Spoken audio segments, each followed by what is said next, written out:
ভারী বৃষ্টিপাতের জেরে জলস্তর বেড়েছিল কোপাই সহ কুয়ে নদীতে, কিন্তু দুদিন ধরে বৃষ্টিপাত না হওয়ার কারণে স্বস্তিতে কোপাই নদীর তীরবর্তী গ্রামগুলি।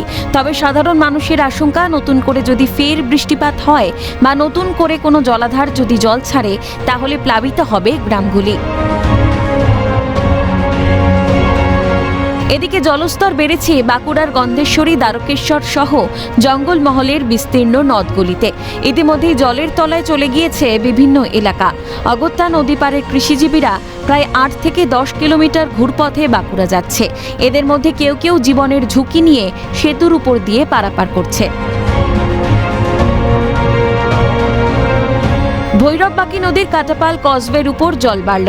ডুমুর জলাধার থেকে জল ছাড়াই জল বেড়েছে বলে জানা গেছে। বাঁকুড়ার রায়পুরের সঙ্গে ঝাড়গ্রাম শহরের একমাত্র যোগাযোগের মাধ্যম এই কজওয়েটি। ভৈরববাকি কাটাপালের ব্রিজে। আপনারা কি যাতায়াত করতে পারলেন? না পারেনি। কত জল আছে 1 হাঁটু, হাঁটুর উপরে হবে না, নিচে হবে না। টানা বৃষ্টির প্রভাবে ক্ষতিগ্রস্ত নদিয়ার কৃষকেরা। ব্যাপক ক্ষতি হয়েছে সবজি চাষে।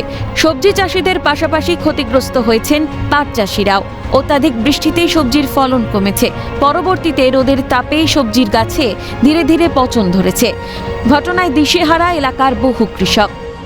এই বৃষ্টির মুখে ব্যাপক পরিমাণে ক্ষতির মুখে পড়তে হয়েছে। এই পটল, তারপরে পাট, তারপরে যে এই ধান লাগানো ছিল ধানগুলো ডুবে গিয়েছে। এখন চাষে আর কিছুই নেই। এই নতুন করে ক্ষতি, এখন সেই লোন নিতে হচ্ছে। লোন নিয়ে এখন সেই চাষ করতে হচ্ছে। দিনের পর দিন লোন নিয়েই যাচ্ছি। সরকার আমাদের দিকে দেখে না, সরকার আমাদের তাকায় না। এখন এইভাবেই চলছি। ক্যালকাটা নিউজ।